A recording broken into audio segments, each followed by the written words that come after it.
Hello everyone, কেমন আছো? আশা করি তোমরা অনেক ভালো আছো, সুস্থ আছো। আমিও কিন্তু অনেক ভালো আছি, সুস্থ আছি। শুভ সকাল আমার প্রিয় বন্ধুরা। তো আজকে আমি অনেক সকালবেলা ঘুম থেকে উঠে গেছিলাম, যেহেতু আজকে মাঘী পূর্ণিমা। তো শাশুড়ি মা বললো তুমি সকাল সকাল তাড়াতাড়ি করে স্নান করে পুজোর সব গোছগাছ করে তাড়াতাড়ি পুজোটা দিয়ে দাও। আর আজকে কিন্তু আমি শাড়ি পরেছি। কেন বলো তো? সচরাচর আমি শাড়ি ক্যারি করতে পারি না বলে আমি শাড়ি পরি না, কিন্তু পুজো কিংবা কোনো নেমন্তন্ন থাকলে আমি শাড়ি পরেই যাই। আর শাশুড়ি মা বলে বিয়েতে অনেক শাড়ি পেয়েছো, এবার তো একটা একটা করে পরতে হবে, তো নাহলে শাড়িগুলো পরবেই বা কে। তো সেই জন্য মাঝে মধ্যে কোনো পুজো করলে, কোনো অনুষ্ঠান বাড়িতে গেলে আমি একটা করে শাড়ি নতুন নতুন ভেঙেই শাড়ি পরে যাই। তো যাই হোক, এখন আমি পুজো করব, সবটাই তোমাদের সঙ্গে শেয়ার করব। আমার মোটামুটি সব গোছগাছ করা কমপ্লিট, এখন শুধু ফুল তুলে পুজোটা দিয়ে দেবো। আর আমার না এরকম পুজো টুজো দিতে খুব ভালো লাগে, বিয়ের আগেও আমি পুজো টুজো করতাম। তো দেখতে থাকো ব্লগটা, সবটাই তোমাদের সঙ্গে শেয়ার করব। আর এই যে দেখো, আমি কিন্তু লক্ষ্মীর পা দিয়ে দিয়েছি। আমার এখানে একটা ভুল হয়ে গেছে, একটা লক্ষ্মীর পা এই দিক থেকে হতো, দুটোই আমি সমান সমান দিয়ে দিয়েছি। তো যাই হোক, কী আর করা যাবে, শাশুড়িমা বললো পরের বার যখন দেবে ভালো করে দেবে, এখন তো আর মোছা যাবে না, যা দিয়েছো যাই হোক, যেমন পেরেছো তেমনই দিয়েছো। তো এই যে দেখো, আমি কিন্তু ঠাকুরকে সব ভোগ টোগ দিয়ে দিয়েছি। আর আজকে হচ্ছে পূর্ণিমা, সেই কারণে লক্ষ্মী নারায়ণকে গোবিন্দভোগ চাল কিংবা আতপ চাল, কলা দিতে হয়।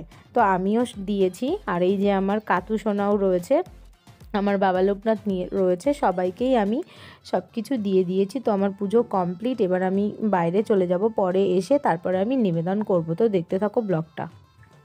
তো এই যে গাইস, পুজো টুজো দেওয়া কমপ্লিট, এখন হচ্ছে খেতে বসে পড়েছি। আজকে সকালবেলা কি কি রান্না হয়েছে চলো তোমরা দেখে নাও। এ দেখো, ভাত হয়েছে, এটা হচ্ছে পুঁই মিচুরি, পুঁইয়ের যে বীজগুলো হয় না, সেটা আমার দাঁড়, বেগুন ভাজা, আর হচ্ছে উচ্ছে আলু ভাজা। কারণ আজকে নিরামিষ, যেহেতু পুজো করেছি। আর দুপুরবেলা মনে হয় পনির আলু দিয়ে ফুলকপি হবে। তো খাওয়া দাওয়া করে নিই, তোমরা দেখতে থাকো।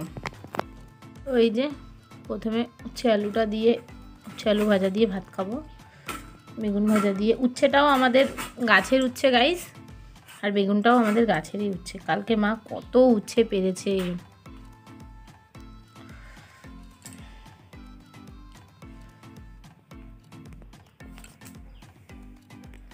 গরম গরম ভাত আর উচ্ছে আলু ভাজা, দারুণ লাগছে। আমাদের দাদাভাই খেয়ে দিয়ে কাজে গেল, ওর খাওয়া হয়ে গেছে। তখন আমি পুজো করছিলাম। কিন্তু যাই হোক, খাওয়া দাওয়া করে নিই, পরে আবার তোমাদের সঙ্গে কথা হবে। টাটা। তো গাইজ, কালকে আর ব্লগটা কন্টিনিউ করা হয়নি, এটা হচ্ছে পরের দিনের ব্লগ। সকালবেলা খাওয়া দাওয়া কমপ্লিট, এখন হচ্ছে তোমার রান্না হবে চিকেন। তো চলো তোমাদেরকে দেখিয়ে নিয়ে আসি। আমি সব কেটে কুটে নিয়েছি, এখনও ধোয়াধাই হয়নি। চলো তোমাদেরকে দেখিয়ে নিয়ে আসি, দেখতে থাকো। তো এই যে দেখো, চিকেনটা ধোয়া হয়নি, এই যে চিকেনটা ধোবো। আর এখানে সব কেটে কুটে নিয়েছি। তো আমি এখন সব ধুয়ে টুয়ে নিয়ে আসি, তারপর আবার তোমাদের সঙ্গে কথা হবে, দেখতে থাকো। তো এই যে গাইজ দেখো, সব ধুয়ে টুয়ে নিয়ে আসলাম, কুটে বেছে সব রেডি করা হয়ে গেছে, এই দেখো। তো এখন আমি চিকেনটা রান্না করব। এই যে আলু টালু সব কাটা হয়ে গেছে, এদিকে মশলাও আমি করে নিয়েছি। তো চিকেনটা রান্না করব, এই যে কড়াই বসিয়ে দিয়েছি, দেখতে থাকো। আমার চিকেনের রেসিপি তো দেওয়াই আছে, যতটা পারবো শেয়ার করব, ঠিক আছে? দেখতে থাকো। এদিকে আলু ভাজা বসিয়ে দিয়েছি, এইদিকে মশলা আমি নুন, হলুদ, আদা, রসুন, পেঁয়াজ, ধনে, জিরে সব কিছু দিয়ে ভালো করে মশলাটা আমি ব্লেন্ড করে নিয়েছি। আর ফোড়নে দেবো তেজপাতা আর শুকনো লঙ্কা। আলু ভাজা কমপ্লিট, গোটা তেজপাতা আর শুকনো লঙ্কা দিয়ে দিয়েছি। এবার এর মধ্যে পেঁয়াজ কুচিটা দিয়ে দেবো। বললো তো, আমি কিছুটা পেঁয়াজ বেটে দিয়েছি আর কিছুটা পেঁয়াজ আমি ভেজে দিয়েছি। তোমরা কম বেশি যারা আমার ব্লগ দেখো তারা জানবে আমি কিভাবে রান্না করি। তো পেঁয়াজটা ভালো করে ভেজে নিই, তারপর মশলাটা অ্যাড করব। তো এই দেখো, পেঁয়াজটা ভালো করে ভাজা হোক। আমাদের বাড়ি বেসিক্যালি মাংসটাই বেশি হয়, মাছটা একটু কম হয়, যেহেতু আমি মাছ খেতে পছন্দ করি না। তাই শাশুড়ি মা বলে যে ও যেটা খেতে ভালোবাসে সেটাই আন, আমি মাংস খেতে পছন্দ করি, সেজন্য মাংসই আমাদের বাড়ি দুদিন পর পর হয়। তোমরা হয়তো কমেন্ট করতেই পারো যে দিদি মাছ রান্নার রেসিপি তো দেখি না, শুধু মাংস রান্নারই রেসিপি দেখি, ডিম রান্নার রেসিপি দেখি। আমি মাংসটা খেতে খুব পছন্দ করি, সেই কারণেই মা বলে যে মাংসই আন। মাছ আনতে হবে না। শাশুড়ি মা সবসময় বলে সুস্মিতা যেটা খেতে ভালোবাসে সেটাই আন, সেই জন্য মাংস দুদিন পর পরই আমাদের বাড়িতে হয়। তো এবার আমি মশলাটা অ্যাড করব। তো এই দেখো মশলাটা আমি দিয়ে দিয়েছি। এবার তেলটা ছেড়ে আসলে ভালো করে কষিয়ে নেব। তেলটা ছেড়ে আসলে তারপরে হলো গিয়ে তোমার চিকেনটা আমি অ্যাড করব। যাই হোক, দেখতে থাকো। এলাকো গাইস, চিকেনটা দিয়ে দিয়েছি, আলুটা এখনো দিইনি, পরে দেবো। তো এই যে মশলার সঙ্গে ভালো করে মাখিয়ে নেব।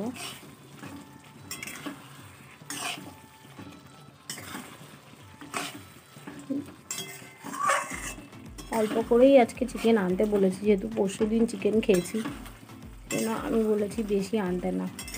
শাশুড়ি মাকে দিয়ে আনিয়েছি, তোমাদের দাদাভাইকে দিয়ে আনালে তোমাদের দাদাভাই শোনে না, এক গাদা চিকেন নিয়ে চলে আসে। যাই হোক, এটা কষাতে থাকুক, পরে আবার তোমাদের সঙ্গে কথা হচ্ছে। তো গাইস, এই যে দেখো স্নান টান করা কমপ্লিট, এখন হচ্ছে পুজো করব। তো চলো পুজোটা দিয়ে নিই, আবার যখন খাওয়া দাওয়া করবো তখন আবার তোমাদের সঙ্গে কথা হবে। দেখতে থাকো, ব্লগটা স্কিপ করবে না। গাইস, পুজো টুজো দেওয়া কমপ্লিট, পাঁচালি পড়ে পুজো দিয়েছি। এবার হলো গিয়ে নিবেদন করব, তারপরে হচ্ছে হয়ে যাবে, তারপরে ভাত খাবো তোমাদের দাদাভাই আসলে। তো যাই হোক, ব্লগটা দেখতে থাকো, সবটাই তোমাদের সঙ্গে শেয়ার করার চেষ্টা করবো। দেখো গাইস, আমার শাশুড়ি মা কত সুন্দর আচার বানিয়েছে, দেখেছো? দারুণ লাগে, আর দারুণ বানায়ও আচারটা। এ দেখো, এখানেও রেখেছে, ওখানেও রেখেছে। কোন ভাত খাবো, খাওয়ার সময় আবার কথা হবে। এ দেখো গাইস, খেতে বসে পড়েছি। ভাত, শশা, এটা হচ্ছে সকালের ফুলকপি আলু ভাজা, আর ওখানে রয়েছে মাংস, আর এই পাশে খাচ্ছে মা, আর আমি খাচ্ছি। এই যে আমি এখন খাচ্ছি, আমি এখনও ভাত মাখিনি। তো খেয়ে নিই, তোমাদের সঙ্গে আবার পরে কথা হচ্ছে। হ্যাঁ, খেয়ে নিই। ফুলকপি আলু ভাজা দিয়ে খাওয়া হয়ে গেছে, এবার খাবো চিকেন। তো খাওয়া দাওয়া করে একটু ঘুমিয়েছিলাম। তোমরা কম বেশি যারা আমার ব্লগ দেখো তারা সবাই জানো যে দুপুরবেলা আমার একটু না ঘুমালে ভালো লাগে না। তো এই যে আমি ঘুম থেকে উঠে তোমাদের সঙ্গে আবার কথা বলছিলাম। এখন হচ্ছে চলো তোমাদেরকে আমাদের বাড়ির ক্ষেত বাগানটা দেখাবো, অনেক দিন দেখা হয় না। গাছগুলোর মধ্যে অনেক কিছু হয়েছে, যেমন ছোট ছোট টমেটো হয়েছে, তোমার বেগুন হয়েছে, অনেক কিছু সবজি হয়েছে। চলো তোমাদেরকে সেটাই দেখিয়ে নিয়ে আসি। এই দেখো, টমেটো গাছটা কত ছোট ছিল, এখন কত বড় হয়ে দুটো টমেটো হয়েছে, জানো তো? আমি জানি না যে আরেকটা টমেটো হয়েছে। রোজ দিনই আমি এই গাছগুলোতে জল দিই। তো এ দেখো, এটা তো বড়, এবার এর পাশ দিয়ে আরেকটা টমেটো হয়েছিল। ওই যে দেখো, এটা আমি দেখিনি, লক্ষ্যই করিনি। তোমাদের সঙ্গে শেয়ার করতে গিয়ে দেখলাম যে আরেকটা টমেটো হয়েছে। তোমাদের দাদাভাইকেও ডেকে দেখাচ্ছিলাম, দেখো আরেকটা টমেটো হয়েছে, আমি দেখতেই পাইনি। বলো, বাড়ির গাছে যদি সার ওষুধ ছাড়া যদি এরকম সবজি হয় কত ভালো লাগে বলো তো দেখতে। আর আমাদের বাড়িতে কিন্তু টুকটাক অনেক সবজি হয়, আমার শাশুড়ি মা, তোমাদের দাদাভাই লাগায়। এই গাছটা থেকে আমরা যা বেগুন খেয়েছি বন্ধুরা, তোমাদেরকে কি বলবো, এত বেগুন হয়েছে না, মানে না দেখলে বিশ্বাস করবে না, প্রচুর বেগুন হয়েছে। এই গাছটা খুব লক্ষ্মী একটা গাছ, আরও কত ফুল এসেছে, আরও কত বেগুন হচ্ছে। আর এই ড্রাগন ফল গাছটা এনেছিলাম আমাদের বাপের বাড়ির থেকে, তো এনে লাগিয়েছি, অনেক দিন টাইম লাগবে, তারপরে হবে। আর চলো তোমাদেরকে দেখিয়ে নিয়ে আসি। আর এটা দেখো, একা একাই সর্ষে গাছটা উঠেছে। আমি শাশুড়ি মাকে বলেছি যে গাছটা তুলবে না, আমি দেখবো কবে সর্ষে হয়তো যায়। তো রাতের খাওয়া দাওয়া এখনই করলাম, এখন চলে এসেছি ঘুমোতে। ব্লগটা আর বেশি বড় করব না, অনেকটা বড় হয়ে গেছে। কেমন লাগলো ব্লগটা সবাই জানিও। আজকের ব্লগটা আমি এখানেই শেষ করছি। ব্লগটি যদি ভালো লাগে অবশ্যই লাইক করবে, কমেন্ট করবে, শেয়ার করবে, চ্যানেলটিকে সাবস্ক্রাইব করে পাশে থাকবে। দেখা হচ্ছে নেক্সট ব্লগে, ততক্ষণ পর্যন্ত সুস্থ থাকবে, ভালো থাকবে।